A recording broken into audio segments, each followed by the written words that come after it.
Welcome to Let's Eat. I'm your host, Emily, certified holistic health coach, functional nutrition expert, and self-proclaimed wellness enthusiast, here to meet you at the intersection of physical and mental health, the space within which we become well. This podcast is meant to explore all areas of mind and body wellness, designed to offer you the integrative knowledge, behavioral strategies, and mindset shifts necessary to uplevel your health and feel better today. We'll explore nutrition, sleep, movement, self-care and stress management, habits and routines, self-development, gut health, mental health, and more. I am so happy that you're here. Welcome to the table. Let's eat. Hello, everyone, and welcome back to Let's Eat. Today's episode is a little bit of a challenging one, so you'll have to bear with me. I went back and forth about whether or not I was going to record this or have an episode this week or focus on a certain topic. I had plans this week for a different topic, and with the circumstances and things that are going on, I decided to shift a little. So it might be a little bit of a bumpy ride, but I appreciate you being here. And I think this topic is something that we don't want to have to talk about, and we don't want to have to apply, I guess, is a way of putting it, but it's so important. And I've had to support clients through this topic. So I thought, why not talk a little bit about what I'm doing, what I've been going through, and share on how I'm taking this route in my own life, in my personal wellness, and how it's going. For those of you who don't know, I lost my golden retriever Lulu this past week. And to say it has been hard is a complete understatement. I can't even put into words how hard and how devastating this has been. And grief is tough. And I'm sure every single person that is listening has experienced grief in some form or fashion over the course of their life. And I think it is agreed that there's no preparing for it. There's really nothing to be done about it aside from moving through it. And this has hit me so much harder than I think I anticipated. And that's not in the sense of I didn't think I would have a hard time. I just didn't think I would have this hard of a time. Like, it has really, really wrecked me. It's only been a couple days, too, and I know it's still fresh, and there's still ebbs and flows and the waves of it to come. Right now, I'm obviously doing okay recording this episode. Obviously, I'd love to have her in the background snoring and making noise and having dreams and me telling her to quiet down. Last week's episode, I did have that, and I said I wasn't going to edit it out because usually I will edit it out. But I just want to talk a little bit about how to nourish through grief and what that means. And now, a few things. There's no one size fits all to this. So I'm going to put that out there, that this is going to look differently on every single person, and depending on the grief that you're experiencing, what that looks like, that's going to differ. And there's also no right or wrong way to do this. And that's important too, that in the midst of grief, you're in survival mode, and that means you are simply just getting by with each and every passing second. There's no need for you to get to the gym or eat a certain way. It's really just about surviving. And what we know about our basic needs when it comes to psychology is our basic needs are food, water, safety, shelter. And those are the needs that are most important in the moments that are the hardest. And I'm speaking from experience where just eating something or just getting up out of bed, all of that is what was most important for me these past few days, and will still be over the next few days. I mean, just, I would say not even since she passed, I'm saying like this past week has really been such a struggle, and I've been awake over the course of the night, taking care of her. She was dealing with, bladder issues. She was vomiting. I mean, there's just so much going on. And so a lot of my basic needs were compromised. So to expect me then to go work out or to go, even have a decent meal, like that was hard. That was really hard. So I want to speak to that too, that this episode is not meant to say, all right, even in the midst of grief, you should, and you need to, and you better, because that was not me, and that will not be me. I won't be in that normalcy, that routine, like I would without the circumstances. And then I also want to just put it out there. I don't want to make my grief your problem. I know that this is maybe not the most exciting topic in health and wellness. It is a big part of mental health. I was thinking about it this morning before I started recording, and just thinking about how this is among the complexities of health. Going through the different emotions and the experiences that life brings us. It's not just about being happy and being, loved or being content, or it's not just about these positive experiences. In order to appreciate those moments and to appreciate the positives, there are going to be moments of anxiety, stress, fear, grief, mourning, loss, and this is what makes us human. This is a part of the human experience. And so I think as I move through my personal grief and as I move through life circumstances, it feels organic for me to bring this to the podcast. I'm not going to share and go crazy with it on social media. Like, yes, I will share and I'll tell, I have kind of kept quiet, and aside from what I posted about my Lou and, letting the world know and whatnot, but I'm taking the weekend off just so that I can breathe and be with myself and take care of myself. But I just want to also say that too, that the intent of this episode is not to put this all on you and to start, complaining about what I'm going through and dealing with. It's really just to share, this is where I'm at and this is how I'm going to take care of myself, and hopefully this helps someone else, whether or not you're experiencing, the loss of a pet, the loss of a relationship, the loss of a loved one, whatever that might, loss of a job. I was actually listening to, really coincidentally, the episode that the Skinny Confidential released yesterday with David Kessler, I believe is his name. Okay, David Kessler. And I saw the title of the episode. It was Moving Through Grief and Trauma, and he specializes, to my understanding, in death and grief. So I was 5 seconds into the episode and I immediately bought his book, because I'm going to be doing quite a bit of reading on grief and how to manage and what to do in tough moments and so forth. So I just appreciate your patience, and if this is not your vibe, all good. I take no offense to that. It can be really heavy to have to listen to someone talk about their grief, and it's not always the most enjoyable experience, and it can also be very triggering for some. But this is where I'm at right now in my life, and if you know me or you've been a follower on Instagram or even just a listener of the podcast, you know what kind of role she played in my life and how much of a best friend she was to me. And so it would feel wrong not to spend some time just being in this topic and giving her the attention that she deserves because of how important she was and she is to me. And so I thank you for being here, and I appreciate you if you are tuning in, and I also appreciate every single person who reached out to me, sent me a message, whatever it looked like. It means so much to me. It goes to show how much she was loved too, especially on Instagram.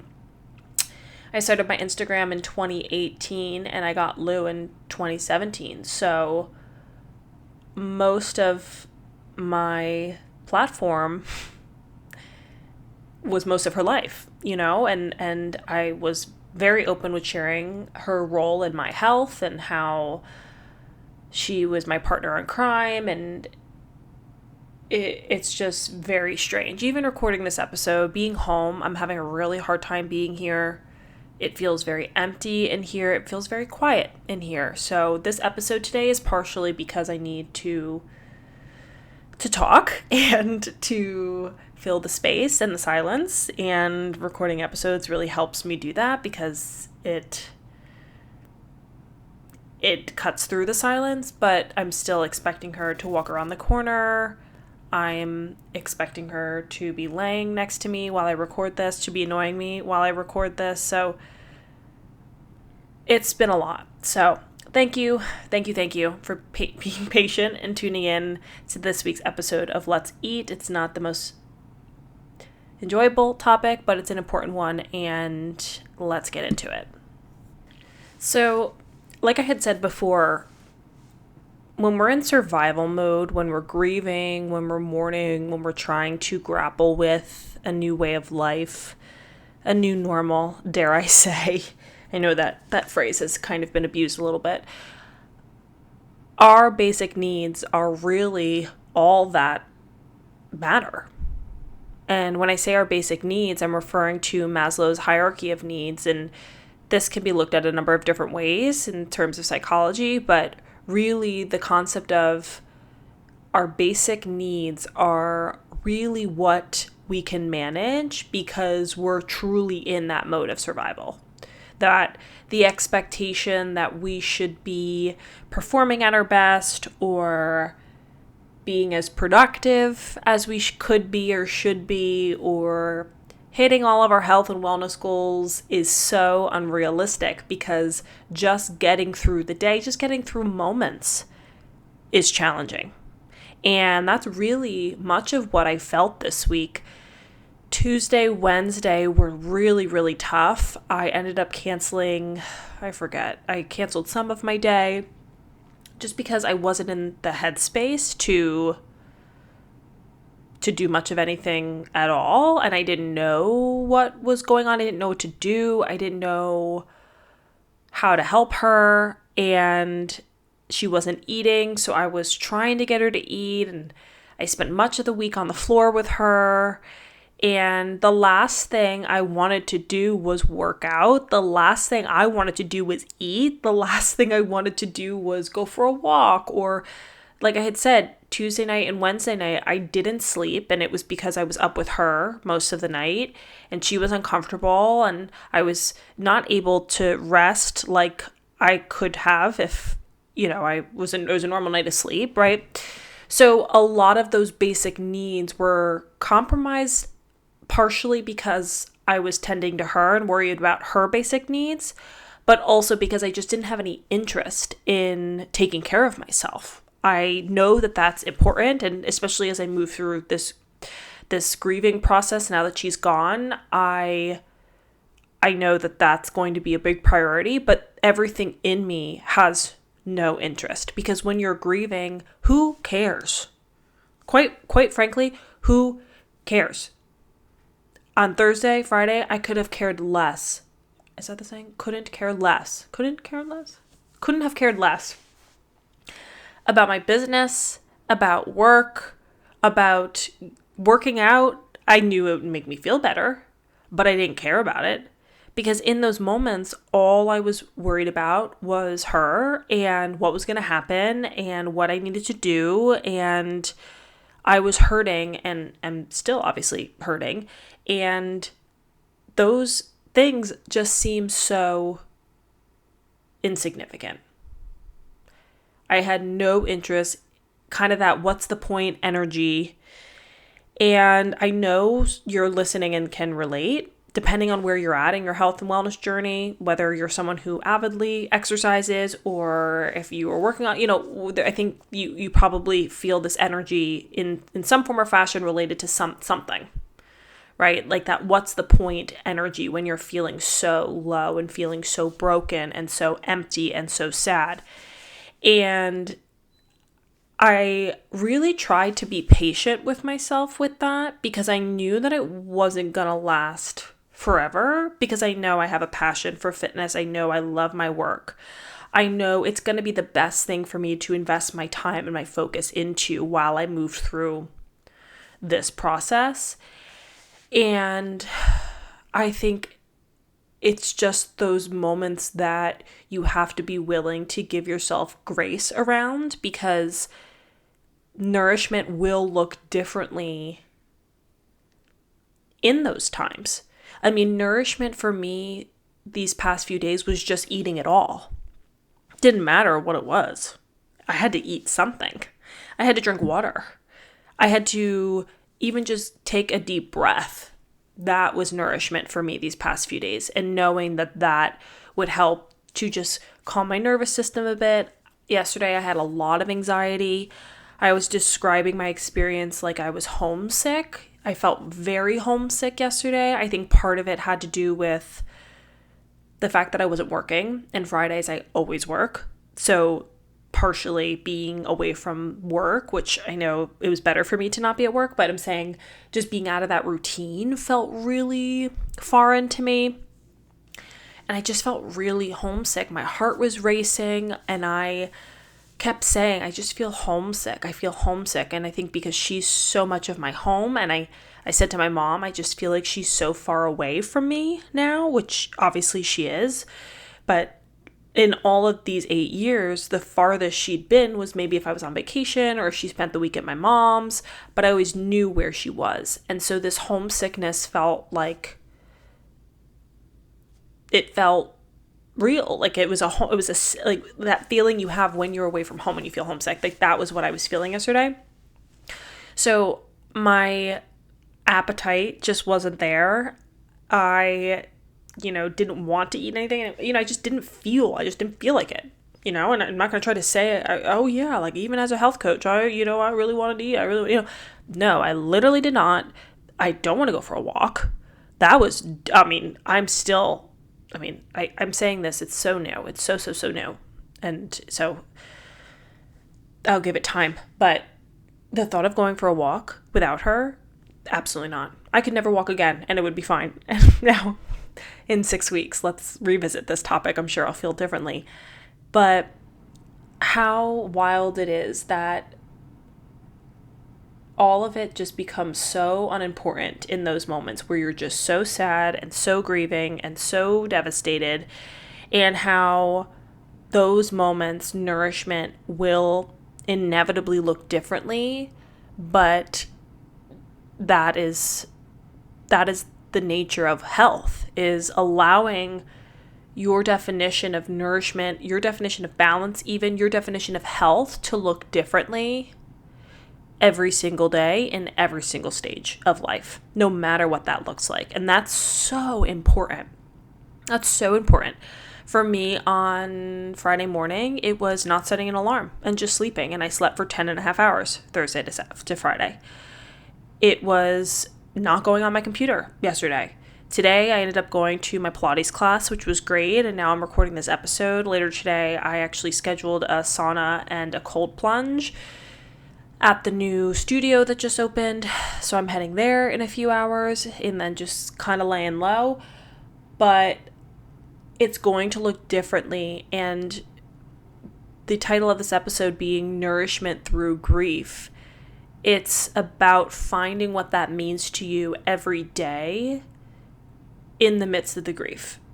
And that is going to be up to you.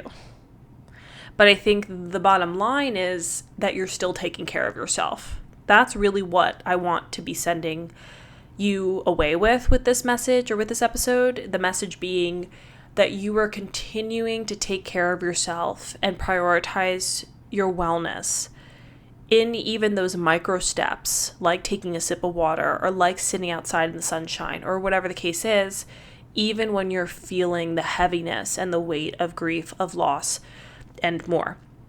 Because even if it's a small moment of I'm taking a deep breath or I'm getting some sunshine or I'm getting fresh air or whatever the case is, that will help you.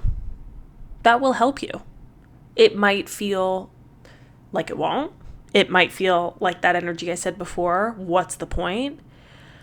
But at the end of the day, it will help you because we know physical health is mental health and mental health is physical health, and how important it is to continue to focus on what you can commit to as far as nourishment.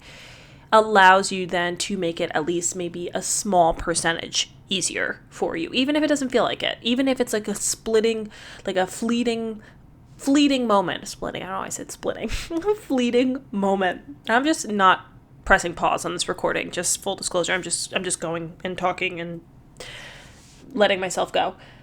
But even if it's a fleeting moment, and I think about what that's looked like for me the past 2 days. The past 2 days, it's been, Pilates this morning, felt good. It felt good to sweat. That's normal for me. Watching a movie last night, and Zac Efron was in the movie, and I love Zac Efron. He is my eternal crush. I love him. But it was good to put my brain into another world for a second. I for a second there forgot. I have been reading a little bit. Like I said, I have a few books coming in the mail, which is going to be really helpful for me to just be with the grief and read and learn and realize I'm not alone and that the process is normal. But just having these small moments, like I had said, whether it's filling your cup just a tiny bit, just filling your cup just a little bit to help to alleviate, even just to take away the pain for just a split second, those moments add up. And that's where nourishment in grief helps to carry you through the moments that feel hard. Because there's going to be hard moments, and I know that. And I was talking to one of my girlfriends this morning in class from Pilates, and she lost her dog in the fall, and it was actually really helpful because she was telling me a lot of what she went through, and it feels really good to normalize this a little bit because I was thinking I was alone a little. And I think if you're not a dog owner, you probably won't get this, and that's okay. I think because she was mine, I've gone through loss of pets my whole life, but Lulu is a different one. She is, even talking about this right now, I feel like I still can't even wrap my head around this. Like I truthfully cannot. She was different. She was mine. And she was with me through a lot of challenges in life. I always knew she was there. I went through heartbreak with her. I went through transition with her. I got my degrees with her. I started my business with her. I started the podcast with her. She has been such a concrete part of my life. And so I do feel unsteady. I feel alone because of her role, but I don't know where I was going with this. But I think, now I lost my train of thought. I don't want to go back and listen to what I was saying. What was I saying? I guess the ebbs and the flows and the waves will come. That is for sure. But the more, Zac Efron, I was talking about Zac Efron. But the more that you can nourish in whatever way feels right for you in that day, the gentler you'll be able to be with yourself. Because we're really hard on ourselves. And I know for me, I'm really hard on myself. I have this expectation that I should be able to still do all the things and still work and still be social. This is a little bit different, but in other cases I have been that way. But for the sake of this weekend and these past few days, I'm just allowing the ebbs and the flows to come. Yesterday, towards the latter end of the day, maybe afternoon into the evening, that's really where that homesickness came in. And it felt like the only way for me to relinquish that heaviness was to cry. That was really what it felt like. I was like, I need to just cry. But I also felt like I had no tears left to do that because I'd been crying so much. And so I ended up bringing myself to a park that was close by and just sitting there. I called my mom and I talked to her for a little while, and then I just sat there and cried, and that helped. And I think that's really my plan moving forward, is the moments that I do need to cry, just letting myself do that, because it is cathartic and it helps to relinquish a lot of that energy. But nourishment through grief is hard.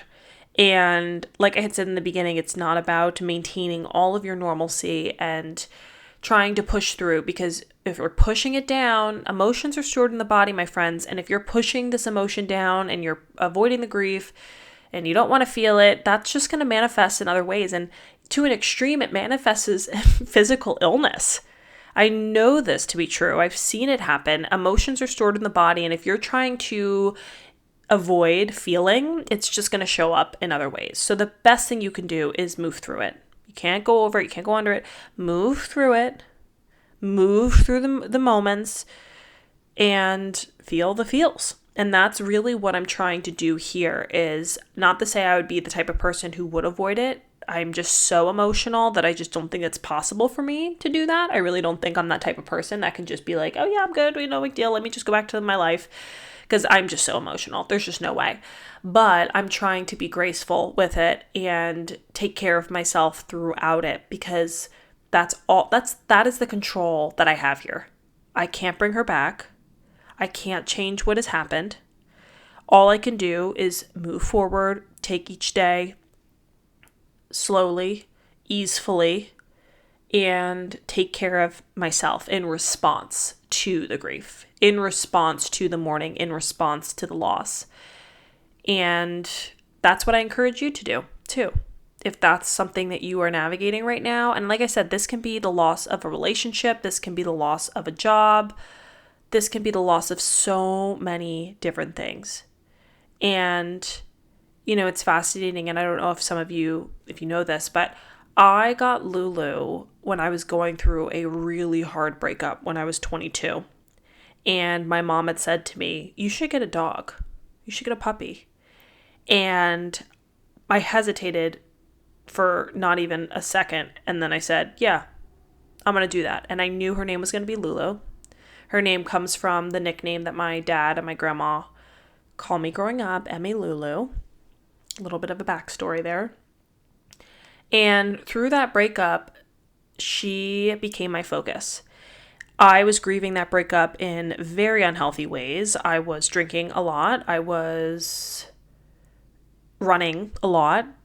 A lot of the reason why my knees hurt the way that they do now is because I really pushed it when I was 22. And it felt good because I was obviously getting that endorphin high. I was moving my body. I was sweating. I was running. It was healthy to some extent, but then also very unhealthy because I was using it pretty maladaptively because I was running so much. But I wasn't grieving the loss of the relationship in a way that was healthy. And that's when Lulu came in.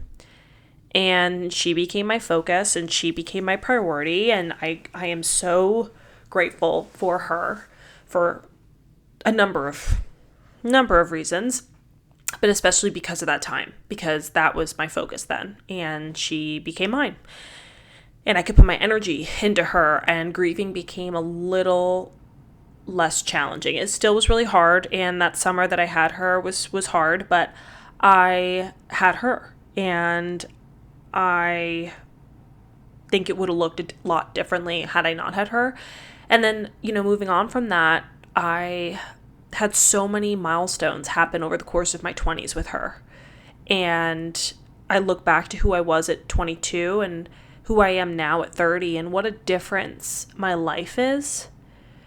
I have my business. I have my podcast. I have a direction. I have degrees.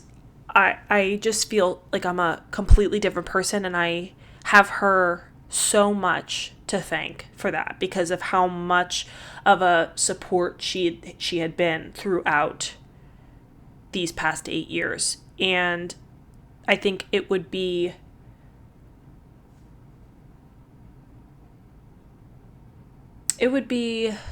wrong of me to move forward in a way that didn't acknowledge that, I guess, if that makes sense. Like, she wouldn't want me now, how far I've come, to just say, well, what's the point? And I know that's dramatic, and I know that she's a dog, and I know that she doesn't know what's going on, right? But I just see it as like I've built all of this for myself with her by my side, and now she's not here anymore, and I have no choice for her but to keep going and to keep taking care of myself and to nourish through the grief, right? Because that's what she would have wanted for me. And that's what she would have done for me. We would have just kept going and she would have been there. So for me, it's important that I do that. Now, like I said, you might be listening to this and be like, Emily, go take a nap. Because I know it's a little bit much, I think, but it's really just kind of all the thoughts that I'm having around this and how I'm trying to find silver lining in this. And it's really, really hard to do that. And it sucks. It really, really sucks. It is, like I said at the beginning, it is so much harder than I ever imagined it would be. But I have no choice. It's like I have no choice but to just keep going and to keep feeling and to keep taking care of. The weirdest thing just happened. My screensaver came up and it was just trees. And I'm like, what is this? To just keep taking care of myself, even when I feel really terrible and feel heartbroken and don't want to get up and I don't want to go outside and I don't want to keep on. I think that's what's really hard for me is I want to be in this grief because I don't want to move on. I don't want to have to go and go to work and go do all the things and people aren't still talking about her and apologizing for what had happened and the loss of her. I want to still be here and just be in this grief remembering her. I don't want to vacuum my house. I don't want to wash her blankets. I don't want to wash her toys. I don't want to do any of that because I want it to still just be her and here. And I want to live in a world where she could be coming back. And I know that that's not happening. So I know this episode's so all over the place, so please forgive me for that. I'm just trying to kind of get the point out around how to take care of yourself. Now, a few of the things that I'm doing preliminarily, I guess, just in these first few days is sleeping. That has been really helpful. I feel like it gives my nervous system a break, if that makes sense. When I'm sleeping, I'm not in my activated spot. Our sympathetic nervous system is the fight or flight, and stress activates that. And I feel like all the anxiety and the stress of it all is keeping me in that activated spot. So going to sleep helps with that a lot.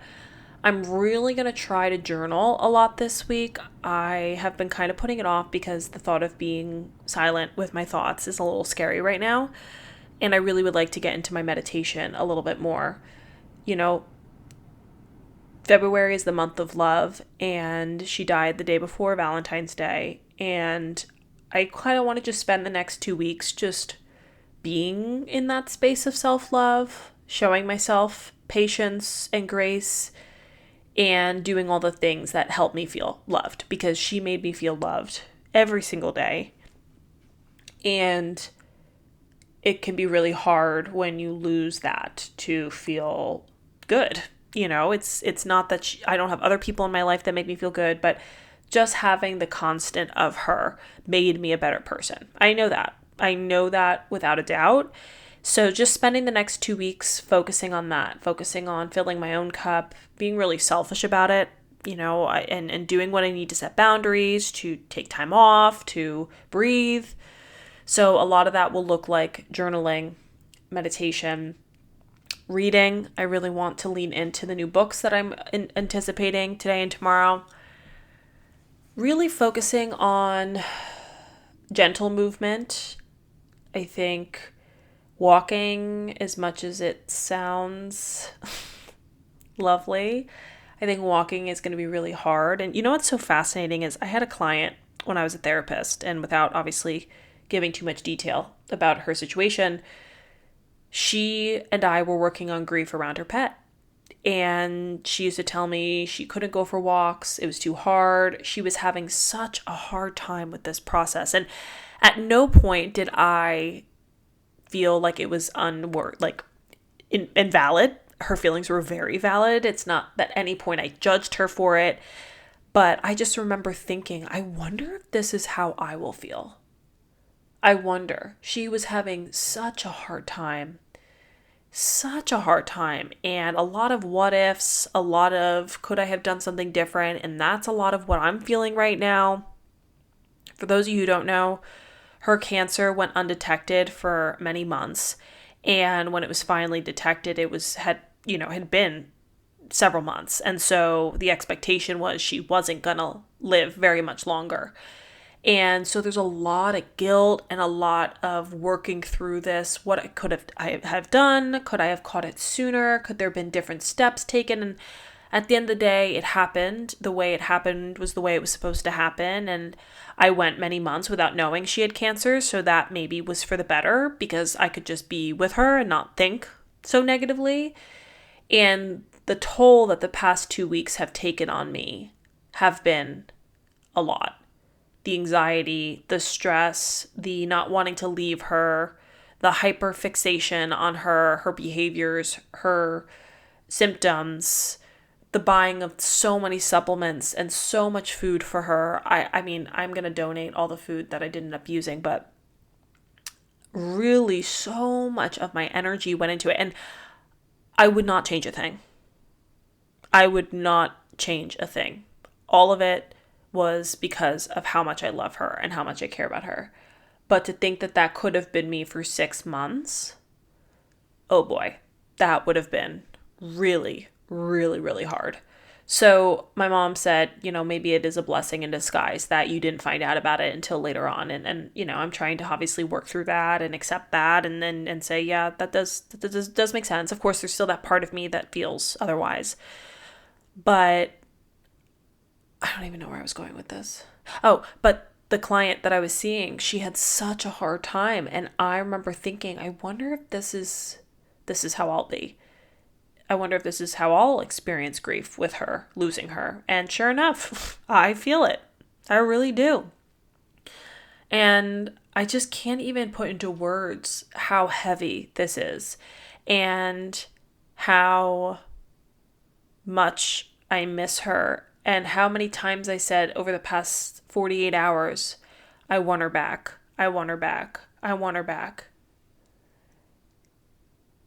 And it sucks. It sucks. But the point of this episode was really just to shed light on the normalcy, I guess, of that.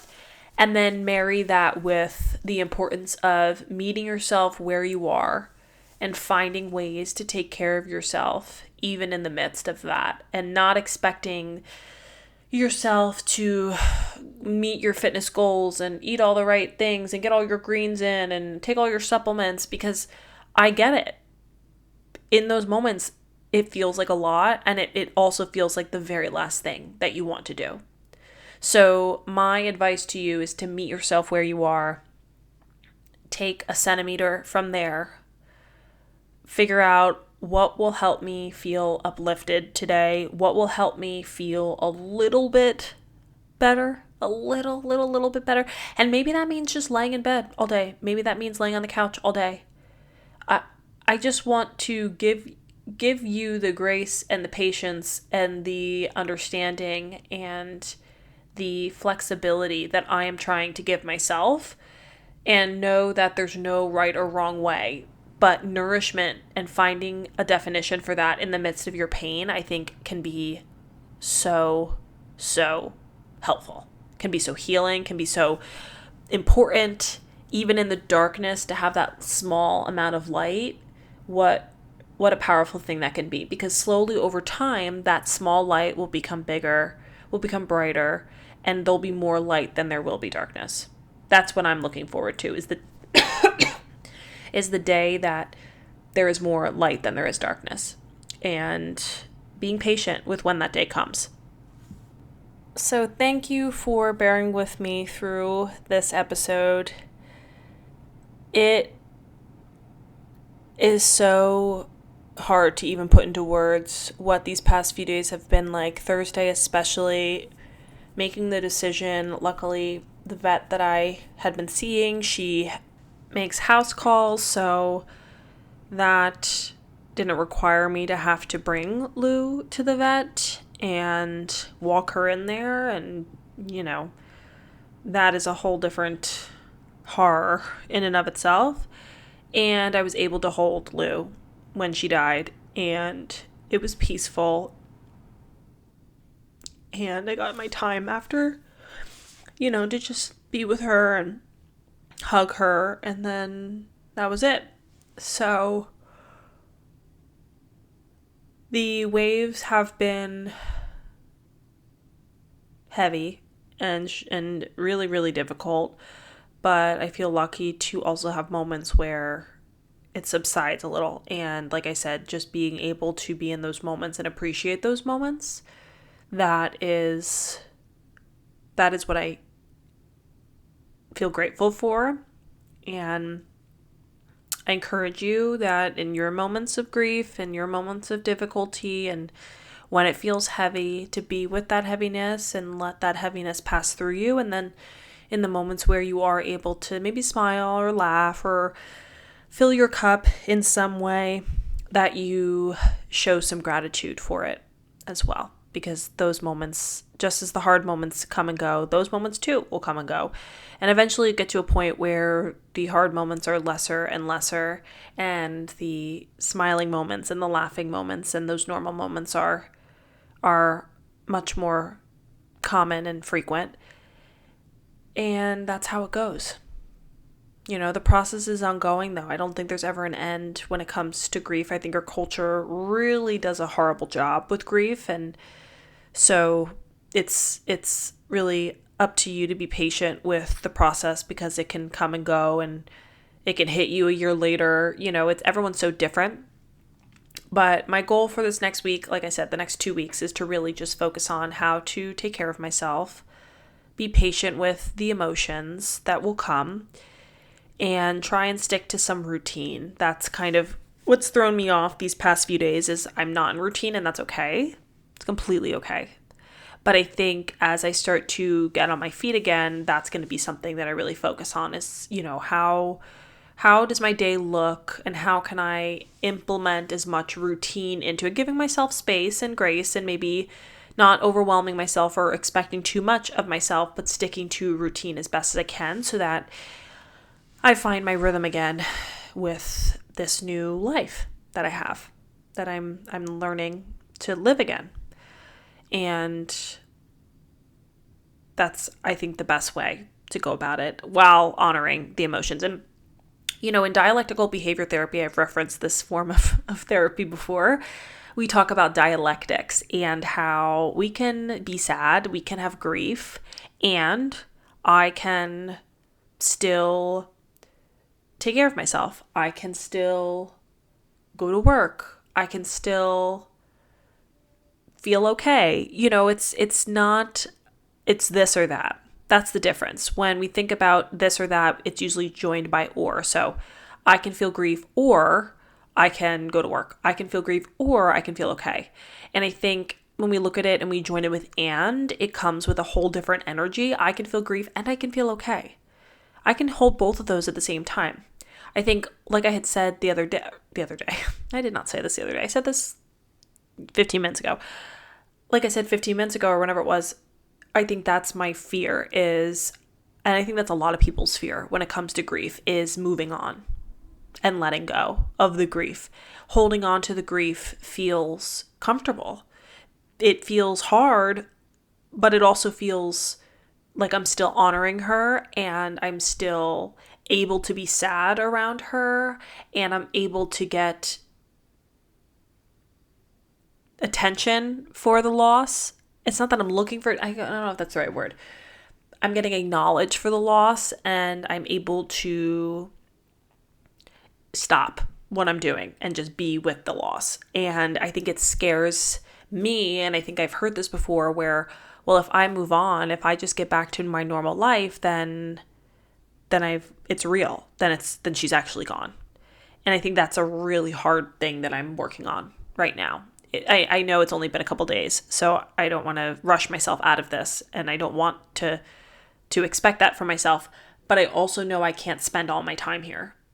And I know that I have to move forward. And it sounds silly, and I know she's a dog, but I think that's what she'd want. She just wanted me to be happy. She was my girl. She was so happy. And I need to look at it that way, that she wouldn't want me to sit and be sad. I mean, anytime I've ever cried around her, she was the best. She would come over, her little paw she'd put on me, like, that's her way of hugging. She would try to cheer me up. It's so important for me to remember that she wouldn't want me to be sad. And she's at peace and she's not suffering. She would have suffered had I held on for any longer. And so moving on with my life doesn't mean that she's forgotten or that's, there's some finality to it, and that freaks me out, just where I'm at right now. But I know that I can still grieve and I can still feel sad, and I can still invest in my business. I can still take care of my clients. I can still record podcasts. I can still be social. I can still do all these things and not feel like it's wrong or that can't possibly happen, if that makes sense. So another component to this is that dialectic. And so while you're nourishing, I want you to remember this. I can go to Pilates and I can still grieve. That's just the example that I'm using from this morning. But just a reminder that both things can exist and it's not wrong, and you're not grieving because you're at work, or you're not grieving because you're focusing on other things. You can still do it. You can still do both. And I think that's a big part of the process. And I think it's a healthy part of the process. If you were to just grieve and just shut out the world and not do anything and not get back to your routine, that would not be right. And also, I think going to the other side of the spectrum and just getting back to work and not taking time to grieve is also not very healthy. So finding that middle ground and knowing that both can exist is what's giving me a little bit more grace, is knowing that the grief is ongoing and I can feel it and I can be gentle and maybe take a step back from things, and I can also still put energy into things that help me feel good. And that's nourishment in its own way. So once again, I appreciate you. This has been, and I know I keep saying this, but this has been really, really, really hard for me, and it will continue to be really hard. And I've never experienced something like this before, like the depth of this loss. And I feel very grateful because later in life, I'm sure there will be losses of greater magnitude that I will experience. And so I never want to sound naive or insensitive to other losses that others might be experiencing. But at this moment in time, at this point in my life, this is really the hardest thing. And I think with her immediate loss, like the physical loss, is just thinking about all the things that she went through with me and how emotional the past 8 years have been. And don't get me wrong, emotional in the sense of happiness, sadness, all of the things. So I don't want to say, oh yeah, the past 8 years have just been so dreadful. That's not the case. But she's also just been my companion through so much of life and so many things that you do in your 20s. And it's just hard to conceptualize, to wrap my head around the fact that she's no longer here and that I have to go through these things now by myself. And that is really hard. So thank you for joining me. I'm hopeful episodes to come are more hopeful, and I hope that this episode resonates in some way, maybe at some point in time. And I know it was kind of all over the place. I have nothing in front of me aside from my electrolytes and my latte. I have no notes. I have nothing to guide me here. I just kind of hit record and said, this is where we're at. This is what we're doing. And it felt good to be able to talk about this. And this is the way that I cope. I mean, my girlfriends know, my mom knows, everyone knows. Emily likes to talk and go in circles and cry, and that's just the way I am. And so this has been really helpful for me to do that, even though there's no one on the other side listening to me. I mean, responding to me, I guess. You're listening, but no one to listen. Oh my goodness, no one to respond to me, which might be better, But if you are feeling like this episode resonates, or you have feedback for me, or any guidance if you've experienced this, please, please, please message me, email me. I think this loneliness in the midst of this is what's really hard, not just because I've lost her, but because it feels very isolating because she was mine and mine alone. And so the loss and the grief that surrounds that feels very specific to me, which it is, and that's normal. But I think it makes it harder, I guess, because it feels like I'm doing this and I'm feeling this and no one else is feeling this, I guess, if that makes sense.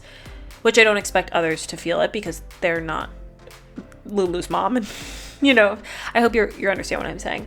But thank you for tuning in. I appreciate you being understanding and I appreciate you listening. That is, like I said, I don't want to make my grief your problem. It's not, and I know that, and I'm trying not to make that the case.